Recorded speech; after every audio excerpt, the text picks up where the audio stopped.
Good morning मेरे प्यारे साथियों, स्वागत है आप सभी का हमारे यूट्यूब चैनल श्री हंस वाहिनी इंस्टीट्यूट पर। आज का तारीख है 10 अक्टूबर 2022 और इस दिन के करंट अफेयर्स के जितने भी अति महत्वपूर्ण प्रश्न बने हैं उसे हम लोग इस वीडियो में डिस्कस करेंगे। और ये वीडियो बहुत ही अच्छा बना है, आपके लिए लाभदायक होगा एग्ज़ाम पॉइंट ऑफ व्यू से। तो आप कृपया करके इस वीडियो को पूरा देखें और अगर चैनल पर नए हैं तो चैनल को सब्सक्राइब ज़रूर करें। ठीक है, तो चलिए वीडियो को शुरू करते हैं। लेकिन उससे पहले आज का मोटिवेशन देख लेते हैं। The best way to predict the future is to create it. बिल्कुल सही बात है, भविष्य की भविष्यवाणी करने का सबसे अच्छा तरीका है उसे बना लीजिए, है ना। एक हालांकि मतलब एक गलत चीज़ का ऐड आता है, जैसे it's your life make it large करके उसका टाइटल है। तो इसका ये मतलब होता है कि ये आपका लाइफ है, आप इसे कैसे जीना है आपको आपको ही तय करना पड़ेगा, आपको ही डिसाइड करना पड़ेगा कि जो अपना लाइफ है उसे आप बड़ा बना के जीना चाहते हैं या छोटा बना के। ठीक है, तो it's your life make it large, है ना। उसी प्रकार से ये भी कोटेशन है कि भविष्य की भविष्यवाणी करने का सबसे बढ़िया तरीका है कि उसे बना लिया जाए, मतलब क्रिएट किया जाए, है ना। भविष्य को क्रिएट किया जाए, तो आप उसी, आई होप कि आप उसी दिशा में आगे बढ़ रहे होंगे। तो चलिए इसी मोटिवेशन के साथ आज का क्वेश्चन देखते हैं। आज का पहला क्वेश्चन है, देखिए उससे पहले हम लोग कंटेंट के बारे में बात कर ले। कंटेंट में हम लोग क्या क्या पढ़ाते हैं, नेशनल इंटरनेशनल न्यूज़ पढ़ा देते हैं, अवार्ड्स ऑनर्स जो भी है, पर्सन इन न्यूज़ है, प्लेसेस इन न्यूज़ है, art and culture, government scheme, science and technology, ये सब सारे चीज़, रिपोर्ट्स है, इकोनॉमी है, बैंकिंग रिलेटेड है, ठीक है, समिट्स एंड कॉन्फ्रेंस है, defence security, environment and biodiversities, और कॉन्स्टिट्यूशन से रिलेटेड और इम्पॉर्टेंट डेज एंड डे। तो ये सब सारे जो भी कंटेंट है उससे रिलेटेड हम लोग इस वीडियो में जैसे जैसे क्वेश्चन बनता है वैसे वैसे इसमें डिस्कशन करते हैं। ठीक है, तो आप सभी का एक बार फिर से स्वागत है। आज का पहला क्वेश्चन देखते हैं। आज का पहला क्वेश्चन है जो कि बहुत ही इंपॉर्टेंट है और एग्ज़ाम पॉइंट ऑफ व्यू से छपने वाला है। ठीक है, तो इसे आप लोग जो हो मतलब इम्पॉर्टेंट मार्क करके रखिएगा। ठीक है, हाल ही में शांति का नोबेल पुरस्कार 2022 से किसे सम्मानित किया गया है। देखिए पीस प्राइज़ 2022, आपको मालूम होगा कि अभी कुछ दिन से नोबेल पुरस्कार बांटा जा रहा है, तो ये बहुत ही इंपॉर्टेंट क्वेश्चन है फ्रेंड्स। ठीक है, ये जो पीस प्राइज़ है अभी हाल ही में किसे दिया गया है, तो ये जो दिया गया है ये दो संस्था को दिया गया है और एक व्यक्ति को दिया गया है। तो आप एग्ज़ाम से आप समझ सकते हैं कि जो उपयुक्त सभी है, ये वाला आंसर इसका सही आंसर हो जाएगा, ऑप्शन नंबर डी। देखिए पहला जो संस्था है मेमोरियल, ये रसिया की संस्था है। दूसरा जो है सेंटर फॉर सिविल लेबोरेटरीज़, ये यूक्रेन की संस्था है। और ये एक व्यक्ति है एलेस बियालिस्की जो है, ये इनको दिया गया है शांति का नोबेल पुरस्कार। आपको मालूम होगा कि अभी यूक्रेन और रसिया के बीच युद्ध चल रहा है और यूक्रेन ने रसिया का बनाया हुआ जो क्रीमिया और रसिया को कनेक्ट करने वाला जो ब्रिज था, ठीक है, उसे उड़ा दिया है। तो ये बहुत ही एक सवालिया निशान खड़ा हो गया है रसिया के सिक्योरिटी एजेंसीज़ पे। ठीक है, तो इसे ये भी याद कर लीजिएगा, बहुत इंपॉर्टेंट है ना। चलिए इससे रिलेटेड कुछ इंपॉर्टेंट फैक्ट्स देख लेते हैं फ्रेंड्स। जैसे इसी में हम लोग पिछला वीडियो में भी डिस्कशन किए थे कि क्या है नोबेल पुरस्कार, ठीक है, कब शुरुआत हुआ, तो इसके बारे में हम लोग एक बार फिर से डिस्कशन कर लेते हैं। और जितने भी अभी प्राइज़ अभी तक मिल चुके हैं उसे हम लोग डिस्कस कर लेंगे। ठीक है, दुनिया का सबसे प्रतिष्ठित पुरस्कार है नोबेल पुरस्कार, जो कि स्वीडन में दिया जाता है। ठीक है, स्वीडन के वैज्ञानिक अल्फ्रेड नोबेल की याद में दिया जाता है। ठीक है, और ये जो है ये 1909 से इसका शुरुआत हुआ था, इसे याद कर लीजिएगा।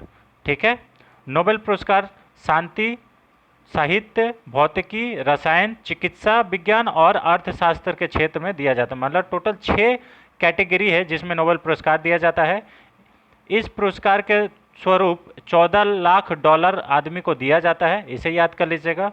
अल्फ्रेड नोबेल एक महान वैज्ञानिक थे, इन्होंने अपने जीवन में करीब 355 आविष्कार किए थे और उसे पेटेंट भी कराया था। और 1867 में इन्होंने डायनामाइट की खोज की थी। दिसंबर 1896 में जब इनकी जो अल्फ्रेड नोबेल है, इनकी मृत्यु से पहले नोबेल ने अपनी संपत्ति का, मतलब अपना जो मरने से पहले इन्होंने क्या किया था कि एक ट्रस्ट को अपना संपत्ति का बहुत बड़ा हिस्सा दान कर दिया था। ठीक है, उसी संपत्ति से पैसा निकाल निकाल के प्रति वर्ष नोबेल पुरस्कार दिया जाता है। ठीक है, 25 नवंबर 1867 को अल्फ्रेड नोबेल को डायनामाइट का पेटेंट मिला था, मतलब इन्होंने पेटेंट कराया था। आपको मालूम होगा कि कोई भी अगर कुछ खोजता है तो उसे पेटेंट कराना पड़ता है, ताकि भविष्य में उस चीज़ को उसके नाम से जाना जाए, ठीक है। नोबेल ने 14 जुलाई 1867 को इंग्लैंड में डायनामाइट से पहला विस्फोट किया था। और ये सब जो विस्फोट, इसका जो आविष्कार किए थे ना, तो लोग इसको, अल्फ्रेड नोबेल को मौत का सौदागर के नाम से भी जानते थे, ठीक है, कि ये मौत का सौदागर है। तो इनको बहुत ही अपने ऊपर पछतावा हुआ कि यार ये मैंने क्या खोज कर दिया, ठीक है, ये नहीं करना चाहिए था, है ना। क्योंकि डायनामाइट जो है वो बहुत ही घातक सिद्ध होता है। किसी भी चीज़ को आज का भी डेट में आपको मालूम होगा कि किसी भी चीज़ को उड़ाने के लिए डायनामाइट का उपयोग किया जाता है, चाहे बिल्डिंग हो चाहे कुछ भी हो, है ना।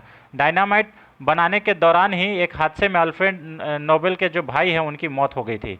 तो इसे भी याद कर लीजिएगा, बहुत इंपॉर्टेंट है, ठीक है। और भी कुछ देख लेते हैं। जैसे आपको मालूम होगा कि जो अभी हमने बताया कि जो नोबेल पुरस्कार है वो 6 कैटेगरी में दिया जाता है: मेडिसिन, केमिस्ट्री, फिजिक्स, लिटरेचर मतलब साहित्य, पीस और इकोनॉमिक्स। इकोनॉमिक्स आज के दिन ही दिया जाएगा 10 तारीख को, तो हम लोग उसको नेक्स्ट वीडियो में डिस्कस करेंगे। अभी तक जो भारतीय हैं जिनको नोबेल पुरस्कार मिल चुका है उनमें है Rabindranath Tagore, CV Raman, Hargobind Khorana, Mother Teresa, Subrahmanyan Chandrasekhar, Amartya Sen, economics के क्षेत्र में इनको मिला था। वेंकट रमन रामकृष्णन ये रसायन के क्षेत्र में मिला था। और कैलाश सत्यार्थी, इनको शांति का नोबेल पुरस्कार मिला 2014 में, इसे याद कर लीजिएगा। और कैलाश सत्यार्थी के साथ ही पाकिस्तान के जो एक एक्टिविस्ट थे उनको भी मिला था, ठीक है, उसे याद कर लीजिएगा, ठीक है, बहुत ही इंपॉर्टेंट है। चलिए इससे रिलेटेड और भी कुछ देख लीजिए। अब क्या है कि जो जो मिला है, जैसे अभी साहित्य के क्षेत्र में मतलब लिटरेचर के क्षेत्र में किनको मिला है, तो इसमें देख लीजिए साहित्य का नोबेल पुरस्कार 2022 से किसे सम्मानित किया गया है, तो एनी आर्नोक्स को किया गया है, इसे याद कर लीजिएगा। ये तो हो गया लिटरेचर का। अभी आते हैं फिजिक्स में। फिजिक्स में 3 लोगों को दिया गया है, वो इनके नाम क्या क्या हैं देखिए: Elon ASPEX, John F closure और एंटोन जिलिंगर, इसे याद कर लीजिएगा, बहुत इंपॉर्टेंट है, ठीक है। इसके बाद ये है केमिस्ट्री का, ये किसका है, तो ये रसायन के क्षेत्र में दिया गया है, ये केमिस्ट्री का है, इसे याद कर लीजिएगा, ठीक है। केमिस्ट्री में भी 3 लोगों को दिया गया है। केमिस्ट्री में दिया गया है Carolyn R Bertozzi 1 number, Morten Meldal और के बैरी को दिया गया है, इसे याद कर लीजिएगा, बहुत इंपॉर्टेंट है, ठीक है।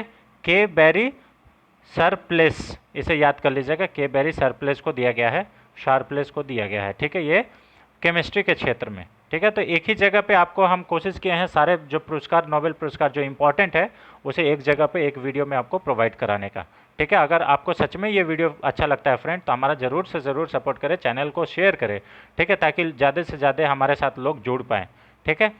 क्वेश्चन नंबर 2 पे आते हैं। हाल ही में अंतर्राष्ट्रीय सौर गठबंधन की 5वीं बैठक कहाँ आयोजित की जाएगी?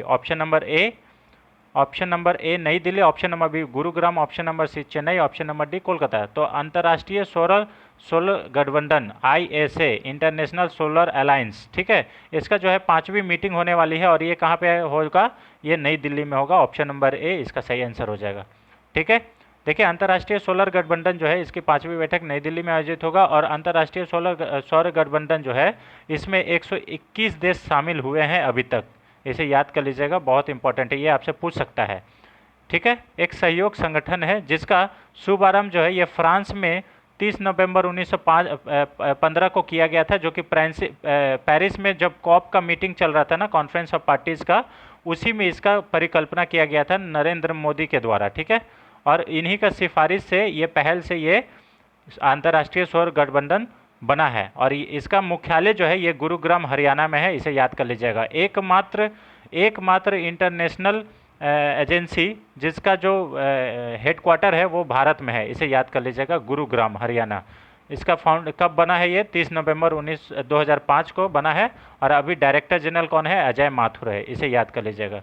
इसी में देखिए PM Modi's 10 point action plans to promote solar power है, इसमें बहुत सारा दिया हुआ है कि ensuring that cheap and improved solar technology is easily available, मतलब सबसे सस्ता सबको सोलर टेक्नोलॉजी मिल पाए। Increasing the percentage of solar energy in countries national energy mixtures, ठीक है, ये सब सारे चीज़ 10 पॉइंट्स दिया हुआ है जिससे जो इसमें और भी बेहतर हो सके, ठीक है। ये नरेंद्र मोदी जी के द्वारा एक्शन प्लान 10 पॉइंट दिया हुआ था, इसे याद कर लीजिएगा। ठीक है, क्वेश्चन नंबर 3 पे आते हैं। ये भी इंपॉर्टेंट है फ्रेंड्स, बहुत ही इंपॉर्टेंट क्वेश्चन है। ठीक है, हाल ही में क्रू 5 मिशन किस अंतरिक्ष एजेंसी के द्वारा लॉन्च किया गया है? Option number A space X, option number B NASA, option number C ISRO, option number D Roscosmos. तो अभी हाल ही में क्रू 5 जो ये है मिशन है, ये अभी स्पेस एक्स के द्वारा लॉन्च किया गया। ऑप्शन नंबर ए इसका सही आंसर हो जाएगा। स्पेस एक्स एक अमेरिकन कंपनी है, ठीक है, जिसके मालिक एलोन मस्क हैं, इसे याद कर लीजिएगा। नासा जो है ये अमेरिका का अंतरिक्ष एजेंसी है। इसरो ये भारत का अंतरिक्ष एजेंसी है। रोसकॉस्मोस जो है ये रसिया का अंतरिक्ष एजेंसी है, इसे याद कर लीजिएगा, बहुत इंपॉर्टेंट है। ठीक है, देखिए NASA space x crew 5 mission overview, ठीक है, ये अमेरिका में लॉन्च हुआ है। इसमें 4 मेंबर जो है ये इंटरनेशनल स्पेस स्टेशन में जाएंगे, इसे याद कर लीजिएगा। ठीक है, 2 महिला और 2 पुरुष जाएंगे इसमें, अंतर्राष्ट्रीय जो इंटरनेशनल स्पेस स्टेशन है ना, स्पेस स्टेशन, उसमें जाएंगे। ठीक है, एलोन मस्क की कंपनी है और इसमें ये 4 यात्री जाएंगे। ठीक है, देखिए स्पेस एक्स जो है अमेरिकन एरोस्पेस कंपनी है, इसे आपको पहले भी बता दिए हम, और ये 2002 में एलोन मस्क के द्वारा बनाया गया था स्पेस एक्स। ठीक है, इसमें एक जो स्पेस एक्स है इसका जो हेडक्वार्टर है ये कैलिफोर्निया में है, और इसका जो एक बहुत ही पावरफुल रॉकेट है उसका नाम है फाल्कन 9। यहाँ पे फाल्कन 1 भी है लेकिन फाल्कन 9 भी है। ठीक है, और जो कि बहुत ही इम्पॉर्टेंट है, और इन्होंने ही स्टारशिप करके एक रॉकेट बनाया है जो कि रीयूजुअल रॉकेट है, इसे याद कर लीजिएगा। देखिए यहाँ पे स्टारशिप रॉकेट का बारे में भी हमने बता दिया आपको। तो मेरा ये एक ही प्रयास है कि आपको ज़्यादा से ज़्यादा इन्फॉर्मेशन एक ही वीडियो में एक ही जगह पे उपलब्ध कराया जाए। ठीक है, क्वेश्चन से रिलेटेड देखिए, the fully reusable starship will carry up 100 tons of cargo into earth orbit. ये अर्थ ऑर्बिट में स्टारशिप जो है एलोन मस्क का, स्पेस एक्स का, ये 100 टन क्षमता वाला ये रॉकेट बनाया है। 100 टन आराम से इसमें ले जा सकते हैं। ठीक है, और starship will launch on the top of 230 feet मतलब 70 metre tall super heavy booster rocket. ये सुपर मतलब बहुत ही बूस्टर रॉकेट है और रीयूजेबल है, सबसे बड़ा important. Space x believe that starship will be the most powerful space craft. अभी तक का सबसे बेहतर और सबसे पावरफुल ये रॉकेट बनाया गया है, स्पेस एक्स ये बोलता है। ठीक है, बहुत important. Space has design the starships to serve mission to the moon. ये मून पे ले जाने में बहुत सहायक होगा और ये बहुत ही अच्छा है, बहुत पावरफुल है। देखिए नासा का एक अंतरिक्ष मून मिशन भी है जिसको आर्टेमिस मिशन बोला जाता है, और ये देखिए 3,86,000 किलोमीटर का ये सफ़र तय करेगा, इसे याद कर लीजिएगा, है ना। और इसने अपना काम करना शुरू भी कर दिया है, हालांकि वहाँ पे पहुँच गया है। और इन्होंने आर्टेमिस मिशन ने ही अभी कुछ दिन पहले चंद्रमा का फोटो भी भेजा था नीचे में, तो इसे भी याद कर लीजिएगा। चलिए क्वेश्चन नंबर 4 पे आते हैं। हाल ही में एसबीआई जनरल इंश्योरेंस के नए एमडी और सीईओ कौन नियुक्त किया गया? Option number A Kishore Kumar Polu Dasu, option number B Sandeep Kumar Gupta, option number C Dinesh Kumar, option number D Mohit Bhatia. तभी इसमें देखिए अपॉइंटमेंट से रिलेटेड भी क्वेश्चन हम लोग पढ़ेंगे। तभी एसबीआई जनरल इंश्योरेंस के नए एमडी और सीईओ जो बने हैं ये किशोर कुमार पोलू दासु बने हैं। ऑप्शन नंबर ए इसका सही आंसर हो जाएगा।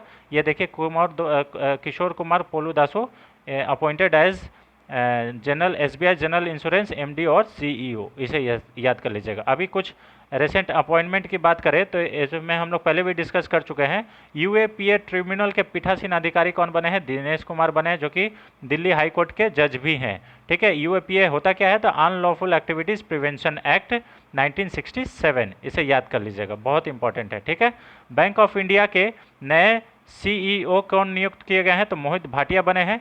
संजीव कुमार क्या बने हैं? तो ये आयुध के महानिदेशक बने हैं। हाल ही में संदीप कुमार ने गेल के नए महानिदेशक के रूप में नियुक्ति पाया है।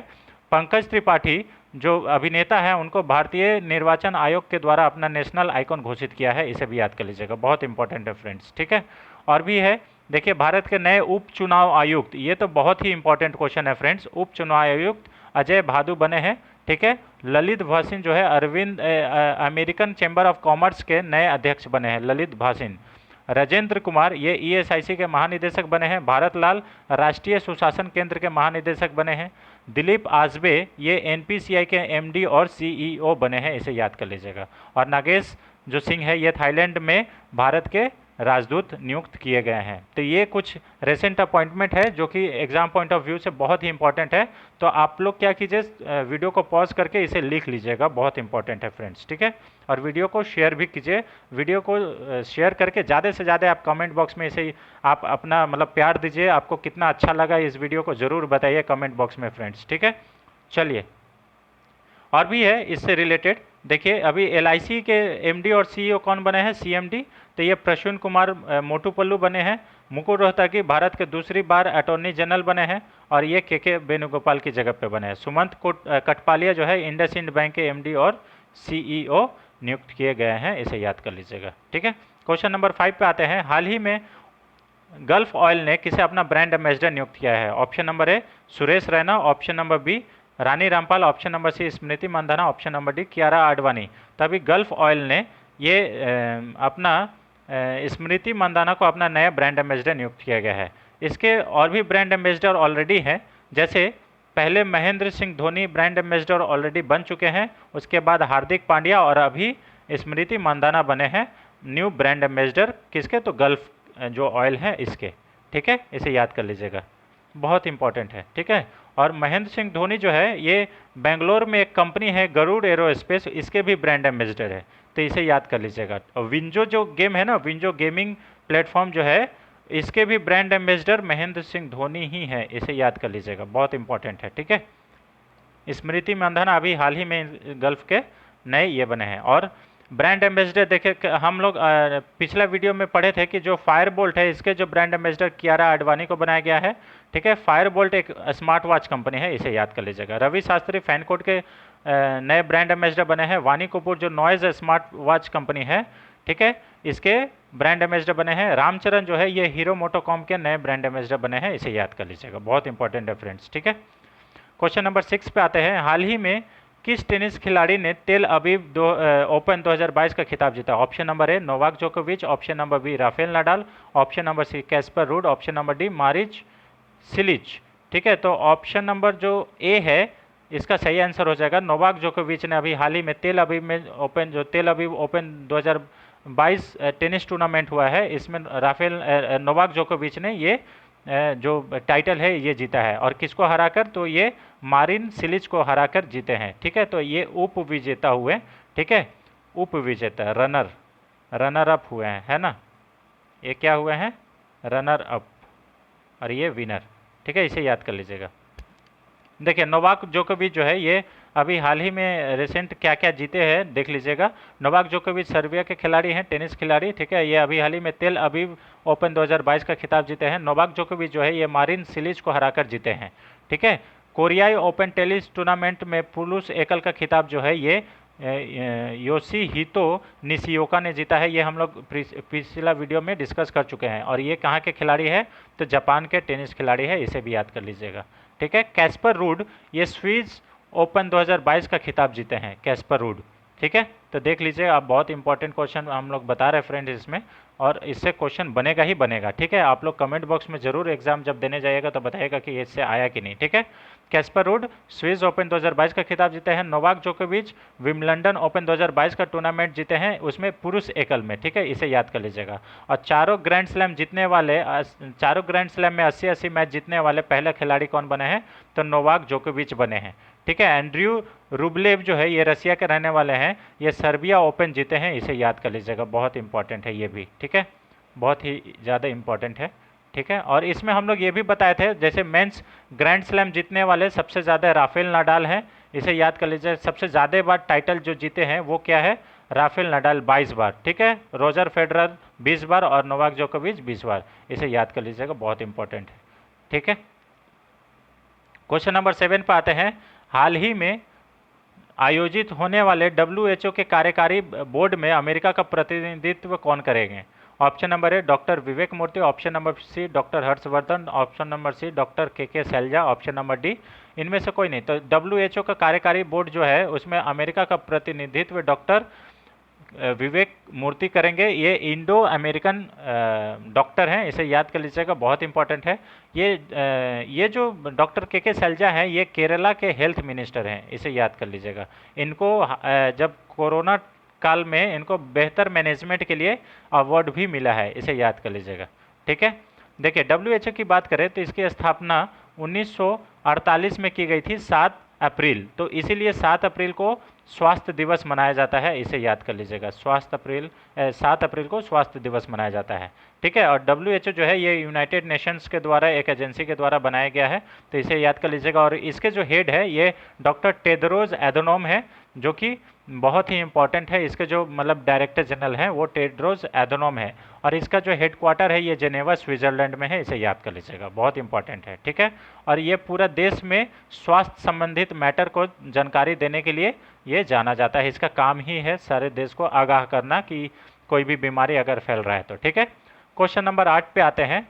हाल ही में भारत और किस देश के बीच वाइड शिपिंग इंफॉर्मेशन एक्सचेंज के समझौते पर हस्ताक्षर हुआ है? बहुत ही इंपॉर्टेंट है फ्रेंड्स, है ना, बहुत ही इंपॉर्टेंट क्वेश्चन है। ठीक है, वाइड शिपिंग इंफॉर्मेशन एक्सचेंज। ठीक है, option number A America, option number B New Zealand, option number C Malaysia, option number D Singapore. तभी हाल ही में भारत और न्यूजीलैंड के बीच वाइड शिपिंग इंफॉर्मेशन एक्सचेंज ये पैक्ट जो है ये साइन हुआ है। ठीक है, और इसके साथ साथ भारत और ओमान के बीच में भी ये साइन हो चुका है। एक्चुअली ये है क्या, ये जो है ना, देखिए भारत और न्यूजीलैंड के मध्य वाइड शिपिंग इंफॉर्मेशन समझौता, जाने क्या है इसका वाइड शिपिंग एग्रीमेंट, इसे याद कर लीजिएगा, ये यहाँ पे देख लीजिए हुआ है। लेकिन अभी हम आपको बताते हैं कि ये जो समुद्री क्षेत्र में जितने भी पारदर्शिता है, मतलब इसमें ट्रांसपेरेंसी को बढ़ाने के लिए ये वाला एग्रीमेंट किया जाता है। सारे देश के साथ आप कर सकते हैं जिसके साथ आपका मतलब समुद्री साझेदारी है, तो इसके साथ आप कर सकते हैं। अभी हाल ही में ये समुद्री क्षेत्र में पारदर्शिता को बढ़ाने के लिए रॉयल नेवी के साथ, जो न्यूजीलैंड के रॉयल नेवी है उसके साथ समझौता किया है। न्यूजीलैंड की राजधानी वेलिंगटन है। ठीक है, और न्यूजीलैंड के प्रधानमंत्री कौन है? जेसिका अर्डेन, इसे याद कर लीजिएगा। ठीक है, न्यूजीलैंड की मुद्रा क्या है? तो न्यूजीलियन डॉलर है, इसे भी याद कर लीजिएगा, बहुत इंपॉर्टेंट है फ्रेंड्स। ठीक है, बहुत इंपॉर्टेंट है। चलिए, अभी क्या है, न्यूजीलैंड में एक पक्षी कीवी पाया जाता है, इसे याद कर लीजिएगा, कीवी। ठीक है, बहुत इंपॉर्टेंट है। हाँ, क्वेश्चन नंबर 9 आते हैं। हाल ही में किस राज्य सरकार के द्वारा एंटी डस्ट अभियान शुरू किया गया है? ये भी एग्जाम पॉइंट ऑफ व्यू से बहुत इंपॉर्टेंट है। अभी विंटर सेशन आने वाला है, विंटर, तो उसी को मद्देनज़र रखते हुए एंटी डस्ट जो अभियान है ये किसके द्वारा शुरू किया गया है? तो ये अभी हाल ही में दिल्ली सरकार के द्वारा शुरू किया गया है। इसका ऑप्शन नंबर बी सही आंसर हो जाएगा। ठीक है, देखिए एंटी डस्ट जो है, देखिए दिल्ली सरकार ने वायु प्रदूषण को मतलब एयर पॉल्यूशन को कंट्रोल करने के लिए ये एंटी डस्ट अभियान को शुरू किया है, इसे याद कर लीजिएगा, बहुत इंपॉर्टेंट है। ग्रीन वार रूम, ये देखिए विंटर एक्शन में दिल्ली सरकार। ठीक है, और ये कब किया गया है? 3 अक्टूबर 2022 को किया गया है, इसे भी याद कर लीजिएगा, बहुत इंपॉर्टेंट है। ठीक है, बहुत इंपॉर्टेंट है फ्रेंड्स। और आज का लास्ट क्वेश्चन, हाल ही में विश्व कपास दिवस कब मनाया गया है? Option number A 5 October, option number B 4 October, option number C 7 October, option number D इनमें से कोई नहीं। तो अभी हाल ही में विश्व कपास दिवस जो है ये कब मनाया गया है? तो ये 7 अक्टूबर को मनाया गया है, इसे याद कर लीजिएगा, ऑप्शन नंबर सी इसका सही आंसर हो जाएगा। 7 अक्टूबर को कॉटन दिवस मनाया जाता है, इसे याद कर लीजिएगा, और ये WTO के द्वारा मनाया जाता है, WTO। ठीक है, वर्ल्ड ट्रेड ऑर्गेनाइजेशन, WTO। ठीक है, ये 7 अक्टूबर को मनाया जाता है, और ये क्या है, ये इसको कपास को गोल्डन फाइबर के नाम से भी जाना जाता है। इस बार का थीम क्या है? Viewing a better future for cotton, इसे याद कर लीजिएगा, अगर ये एग्जाम पॉइंट ऑफ व्यू से आ सकता है। ठीक है, देखिए अब आते हैं इंपॉर्टेंट डेज में जो अभी तक के अक्टूबर में हो चुके हैं। 1 अक्टूबर को अंतर्राष्ट्रीय वृद्धजन दिवस मनाया जाता है, 1 अक्टूबर को ही अंतर्राष्ट्रीय कॉफ़ी दिवस मनाया जाता है, 2 अक्टूबर को अंतर्राष्ट्रीय अहिंसा दिवस मनाया जाता है गांधी जी के जन्म दिवस के उपलक्ष्य में, 2 अक्टूबर को ही स्वच्छ भारत दिवस मनाया जाता है, ये इंपॉर्टेंट है ना, स्वच्छ भारत दिवस। ठीक है, 3 अक्टूबर को विश्व पर्यावरण दिवस मनाया जाता है, और 4 अक्टूबर को विश्व पशु दिवस मनाया जाता है। 5 अक्टूबर को क्या मनाया जाता है? विश्व शिक्षक दिवस मनाया जाता है। और राष्ट्रीय शिक्षक दिवस कब मनाया जाता है? तो ये आप लोग कमेंट बॉक्स में ज़रूर बताइएगा। ठीक है, बहुत ही इंपॉर्टेंट है फ्रेंड्स। तो ये रहे आज के 10 अति महत्वपूर्ण प्रश्न। आई होप आपको वीडियो पसंद आता होगा और हमारा मेहनत आपको अच्छा लगता होगा। अगर सच में आता है फ्रेंड्स तो वीडियो को लाइक करें, शेयर करें, चैनल पर नए हैं तो चैनल को सब्सक्राइब ज़रूर करें। Thanks for watching, thank you so much.